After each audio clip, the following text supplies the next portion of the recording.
recently posted a video on David Fincher's The Game from the late 1990s, a movie that I still kind of like, appreciate a lot, and that's definitely Hitchcockian psychological thriller, lots of plot twists. It's Hollywoodish, but it's stylistic. So I had a commenter say to me, hey, I enjoyed this movie. Are there other 90s movies that you'd recommend which are in a similar vein to David Fincher's The Game? Well, Gary, you're in luck. I've been planning to do this for months because I've been watching a bunch of these movies week after week, trying to decide, do I still like them? Because I saw them when I was a kid, either edited on TV or the full movie. I still like them. I was a teenager, so maybe I liked them, but now my tastes have changed. So let's see if I really like these movies or not. I still like The Game, and here are some other ones I still recommend even as an adult, 30 years after these were made. Oh, and by the way, the 1990s, totally arbitrary cutoff point, 1990 to 1999, but we do refer to decades in that way, so don't get picky. Let's do some quick criteria here. First of all, The Game, Hitchcockian wrong man, or man accused of a crime, followed around. Got some paranoid conspiracy elements, people following him, he doesn't know who they are, maybe he gets amnesia,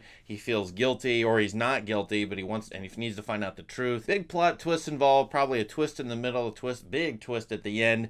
This is going to be an adult movie for mature people, say people who are like 30 plus maybe. They're not for young people, juveniles, and frankly we don't see movies like this anymore. I have not seen a movie come to my movie theater that is like these movies at all, not much like these movies, in the last several years, and I don't know why Hollywood can't turn them out, because they can't be that expensive and they ought to make some money. The other thing about these adult psychological thrillers like The Game, if you don't like them or they're bad, they can be fun because you can pick them apart for the implausibility, their ridiculousness. Some of these movies are going to have ridiculous or stupid stuff to you, but they're kind of fun in that way because you can see them just as pure entertainment. So for that reason alone, it's kind of like science fiction. If it's bad, it's actually funny. With these, if these are bad, you can mock them to death. So have fun either way, enjoying them or making fun of them. My number 10, I'm going to cheat here and pick two movies from major movie star Tom Cruise. We're going to pick The Firm and Mission Impossible. He made these movies by now early in his career.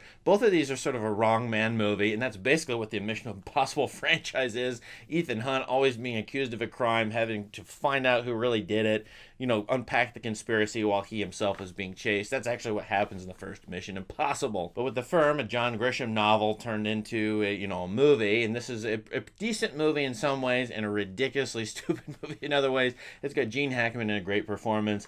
I enjoyed the heck out of watching this movie, even though I can easily make fun of it all the way through. Number 9, Primal Fear, with Richard Gere as a defense attorney who is, he's got to defend the guilty even if they are really guilty or if they are innocent. This one has some sensitive subject matters. Today they would be handled wildly differently. You have, and this is not giving that much away, an archbishop, a Catholic priest who is killed, but he's sexually deviant. And then you have some psychological disorders that are discussed and used in this movie. A lot of courtroom drama where Richard Gere is trying to defend a guy who, well, it's Edward Norton, and that he carries the whole movie. But this is Hitchcockian through and through. You have to wait until the end to get through the entire movie, which will reshape the way you think about the movie. I was put off by the middle of this movie rewatching it. I thought it was stupid and lame. It's handled the subject matter very poorly. But then I thought about the twist at the end. Of course, there's a big twist in the end of all of these, and I actually kind of liked it. It's definitely Hitchcock would like this movie, or some of this, I think. Number 8, it's by a master of this stuff, and I kind of like some of his stuff.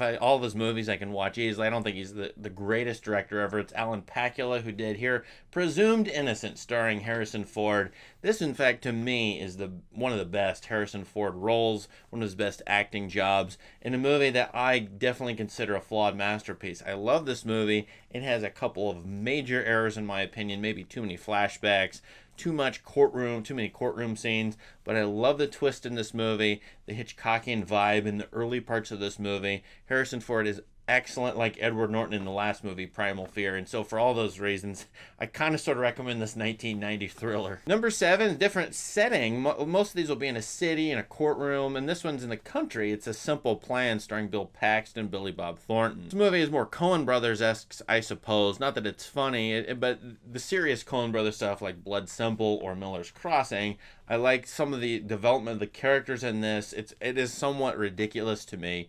and yet the simple treasure of Sierra Madre feel to this movie, combined with the thriller elements in the countryside. I just really enjoyed this movie watching it recently. I think a lot of you will too, and I love Bill Paxton in this especially. Number 6 is a movie that was released in Criterion not long ago in 2023, and it's been rediscovered. It's just an absolutely great looking movie.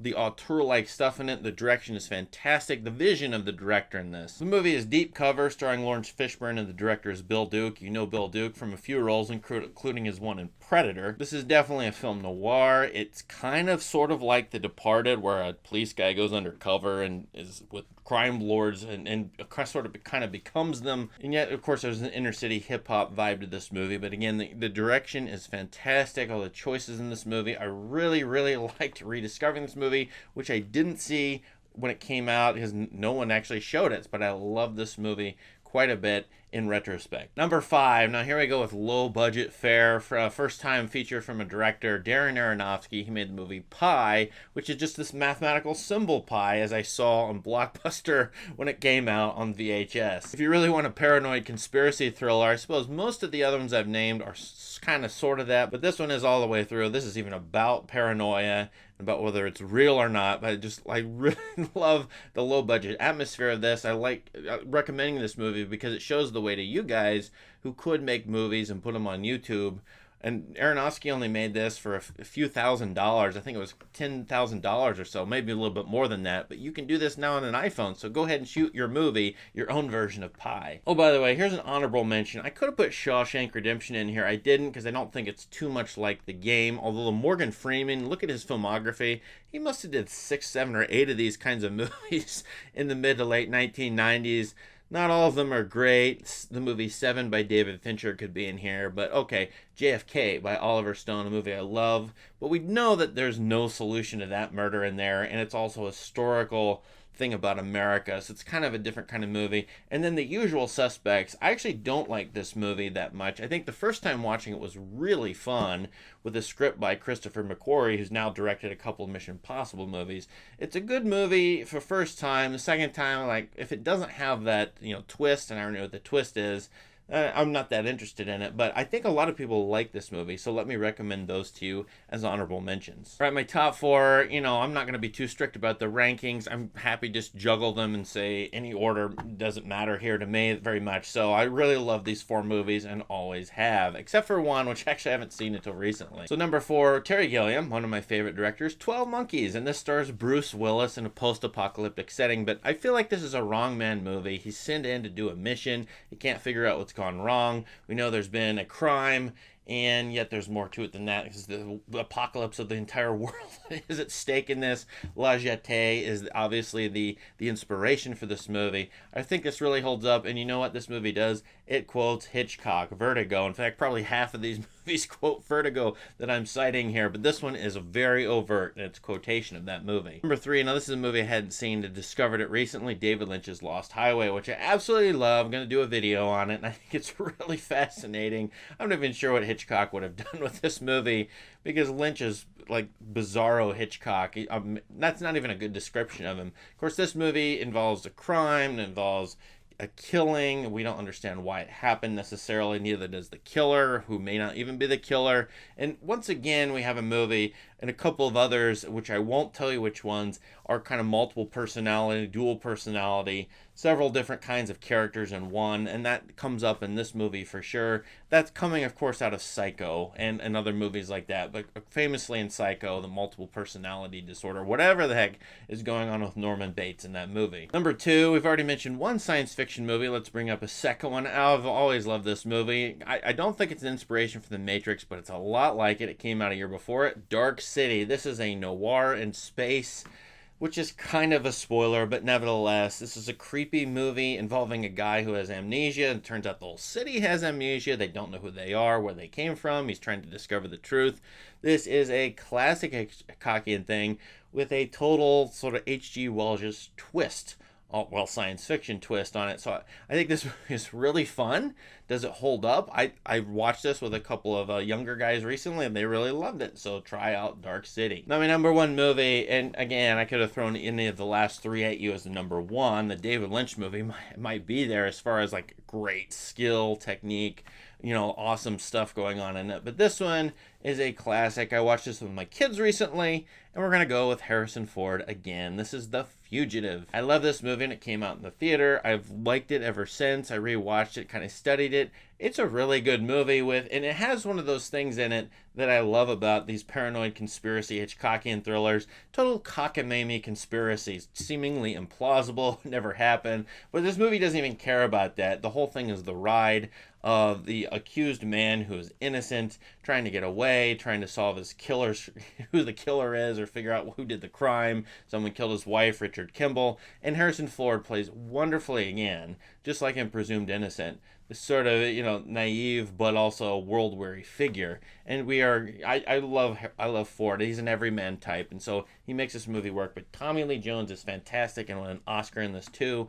I think this is a very fun movie. I wouldn't say it's the greatest movie ever, but it's like all the rest of these. They're entertaining. They're for older people. They're for adults who want to be entertained because they're world weary. And I think these movies work very well. And all of these movies could be inspirations for your movie that you make, because we still need movies like this, and we could have updates of movies like this. So you try your own 21st century version of these and see what you come up with. Now, what movies did I miss? How would you reorder the list? What is your list? That's actually a great question. Give us your list with things that I didn't name. There are lots of other possible movies to put in here, and I know which ones I missed. The Spanish Prisoner, David Mamet, I probably should have put in here, for example. Which other ones would you recommend? Let us know in the comments, and please subscribe to this channel for more great content. Thank you. Have a great day.